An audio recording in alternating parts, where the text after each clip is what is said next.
नमस्ते। हम सब रोज ही क्लाउड का इस्तेमाल करते हैं, है ना? चाहे वो अपनी तस्वीरें सेव करना हो या फिर फिल्में देखना हो। पर ये क्लाउड है क्या भला? आज चलिए इसी डिजिटल दुनिया के पर्दे के पीछे झांकते हैं और इसकी बनावट को समझते हैं। तो सबसे पहला और सबसे जरूरी सवाल, ये क्लाउड आखिर है कहाँ? मतलब जब हम कोई फाइल क्लाउड पर सेव करते हैं तो वो सच में बादलों में तो नहीं चली जाती, है ना? तो फिर वो जाती कहाँ है? चलिए इसी गुत्थी को सुलझाते हैं। तो सबसे पहली बात जो हमें समझनी है वो ये कि क्लाउड कोई हवा हवाई चीज नहीं है। ये कोई जादू नहीं है। ये एक असल फिजिकल चीज है, एक ऐसी चीज जिसे हम छू तो नहीं सकते, पर वो पूरी दुनिया में फैली हुई है। हाँ, आपने सही सुना।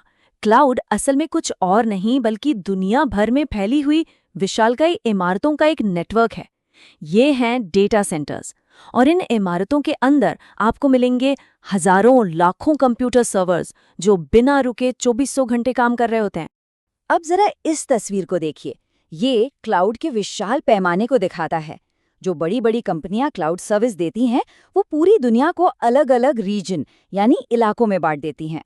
और फिर हर रीजन के अंदर होते हैं कई अवेलेबिलिटी जोन। इसको ऐसे समझिए, मान लीजिए एक बड़ा शहर है और उसमें बिजली के लिए कई अलग अलग पावर स्टेशन हैं। अगर एक पावर स्टेशन बंद भी हो जाए तो दूसरे शहर को बिजली देते रहते हैं। बस यही काम अवेलेबिलिटी जोन करते हैं। अगर एक जोन में कोई दिक्कत आ गई तो दूसरा तुरंत उसकी जगह ले लेता है, ताकि हमारी सर्विसेज कभी न रुकें। तो यहाँ समझने वाली बात क्या है? यही कि क्लाउड एक फिजिकल ग्लोबल नेटवर्क है, जिसे भरोसेमंद और हमेशा चलते रहने के लिए डिजाइन किया गया है। ठीक है, तो हमने बाहर से तो देख लिया कि ये विशाल डेटा सेंटर्स क्या होते हैं। अब जरा जूम इन करते हैं और देखते हैं कि इन बड़े बड़े सर्वर के अंदर आखिर चल क्या रहा है। और यहीं पे एंट्री होती है वर्चुअल मशीन की, जिसे हम शॉर्ट में वीएम भी कहते हैं। ये क्लाउड की दुनिया का, आप कह सकते हैं, सबसे जरूरी हिस्सा है। ये है क्या? ये एक असली कंप्यूटर के अंदर ही बनाया गया एक डिजिटल कंप्यूटर है। मतलब एक कंप्यूटर के अंदर दूसरा कंप्यूटर। इसको समझने का सबसे अच्छा तरीका है एक अपार्टमेंट बिल्डिंग का उदाहरण। सोचिए, जो असली बड़ा वाला सर्वर है वो पूरी बिल्डिंग है, और उस बिल्डिंग के अंदर हर एक वीएम एक अलग फ्लैट या अपार्टमेंट की तरह है। हर फ्लैट का अपना किचन, अपना बाथरूम, अपना दरवाजा होता है, और वो दूसरे फ्लैट से बिल्कुल अलग होता है ना? बस वीएम भी वैसे ही काम करते हैं। एक ही मशीन पर कई वीएम चल सकते हैं, लेकिन वो एक दूसरे के काम में कोई दखल नहीं देते। और इसी कमाल की टेक्नोलॉजी को कहते हैं वर्चुअलाइजेशन। और मजे की बात यह है कि कंपनियां इन वर्चुअल मशीनों को अपनी जरूरत के हिसाब से किराए पर ले सकती हैं। इसके मोटे तौर पर 3 तरीके हैं। पहला है ऑन डिमांड, मतलब जब जरूरत हो तब इस्तेमाल करो और उतना ही पैसा दो। ये थोड़ा महंगा होता है। दूसरा है रिजर्व्ड। अगर आपको पता है कि आपको लंबे समय तक इसकी जरूरत पड़ेगी तो आप इसे रिजर्व कर सकते हैं, जिसमें अच्छी खासी छूट मिल जाती है। और तीसरा है स्पॉट। ये सबसे सस्ता होता है, लेकिन इसमें कोई गारंटी नहीं होती। अगर किसी और को ज्यादा जरूरत पड़ी तो ये आपसे वापस लिया जा सकता है। तो कुल मिलाकर बात यह है कि क्लाउड की ताकत को आप अपनी जरूरत के हिसाब से छोटे छोटे हिस्सों में और बहुत ही लचीले तरीके से किराए पर ले सकते हैं। चलिए अब एक बहुत ही दिलचस्प समस्या की बात करते हैं। सोचिए, किसी वेबसाइट या ऐप पर अचानक से लाखों लोग आ जाएं, तो क्या होगा? सर्वर का तो बैंड बज जाएगा, है ना? पर क्लाउड के पास इसका एक बहुत ही स्मार्ट, बहुत ही शानदार समाधान है। जरा सोचिए, आपने कोई ऐप बनाया और वो रातों रात वायरल हो गया। हर तरफ उसी की चर्चा है, लाखों लोग उसे डाउनलोड कर रहे हैं। ये सुनने में तो बहुत अच्छा लगता है ना? लेकिन आपके सर्वर के लिए ये किसी बुरे सपने से कम नहीं है।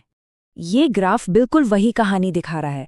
ये जो नीली लाइन ऊपर जा रही है वो है आपके यूजर्स यानी डिमांड, और ये जो सीधी ग्रे लाइन है वो है आपके सर्वर की ताकत यानी कैपेसिटी। देखिए क्या होता है, जैसे ही डिमांड कैपेसिटी से ऊपर निकलती है, बूम, सर्वर ओवरलोड हो जाते हैं और ऐप क्रैश। तो इस समस्या का समाधान क्या है? इसका पहला हिस्सा है लोड बैलेंसिंग। इसे ऐसे समझिए जैसे आप सुपरमार्केट में हैं और वहां बिलिंग काउंटर्स पर बहुत भीड़ है। एक मैनेजर खड़ा है जो लोगों को उन काउंटर्स पर भेज रहा है जहां भीड़ कम है। लोड बैलेंसर बिल्कुल यही काम करता है। वो आने वाले सारे ट्रैफिक को अलग अलग सर्वरों पर बराबर बांट देता है, ताकि किसी एक सर्वर पर बहुत ज्यादा बोझ ना पड़े। और समाधान का दूसरा हिस्सा है ऑटो स्केलिंग। अब उसी सुपरमार्केट वाले उदाहरण पर वापस चलते हैं। लोड बैलेंसर तो लोगों को अलग अलग लाइन में भेज रहा है, लेकिन अगर सारी लाइनें ही भर जाएं तो ऑटो स्केलिंग का मतलब है कि सुपरमार्केट अपने आप नए बिलिंग काउंटर खोल देगा, और जब भीड़ कम हो जाएगी तो उन एक्स्ट्रा काउंटर्स को बंद भी कर देगा। क्लाउड में भी यही होता है। ट्रैफिक बढ़ने पर नए सर्वर अपने आप जुड़ जाते हैं और ट्रैफिक कम होने पर हट जाते हैं। और जब लोड बैलेंसिंग और ऑटो स्केलिंग एक साथ काम करते हैं तो समझिए जादू हो जाता है। सिस्टम इतना स्मार्ट होता है कि वो ट्रैफिक बढ़ने का अंदाजा पहले से ही लगा लेता है और सर्वर पहले से ही तैयार रखता है। नतीजा, यूजर को पता भी नहीं चलता कि पर्दे के पीछे क्या हो रहा है, उसे बस एक मक्खन जैसा स्मूथ एक्सपीरियंस मिलता है। तो यहाँ सबसे बड़ी बात यह है कि क्लाउड किसी भी तरह के ट्रैफिक को संभालने के लिए अपने आप को घटा बढ़ा सकता है। ठीक है, तो क्लाउड में पावर है और वो अपने पावर को जरूरत के हिसाब से एडजस्ट भी कर सकता है, लेकिन सिक्योरिटी का क्या? यहाँ पर क्लाउड का एक और जरूरी पहलू सामने आता है, सुरक्षा और ऑर्गेनाइजेशन। कंपनियां क्लाउड में भी अपने लिए एक सुरक्षित प्राइवेट नेटवर्क बना सकती हैं, बिल्कुल अपने ऑफिस के नेटवर्क की तरह। ये जो डायग्राम हम देख रहे हैं, ये इसी कॉन्सेप्ट को दिखाता है। इसे कहते हैं वर्चुअल प्राइवेट क्लाउड या वीपीसी। आसान भाषा में ये पब्लिक क्लाउड के अंदर आपका अपना एक प्राइवेट घेराबंदी किया हुआ एरिया है, आपका अपना एक छोटा सा किला जहां आपके नियम चलते हैं। तो वीपीसी को आप क्लाउड के अंदर अपना खुद का प्राइवेट डेटा सेंटर समझ सकते हैं।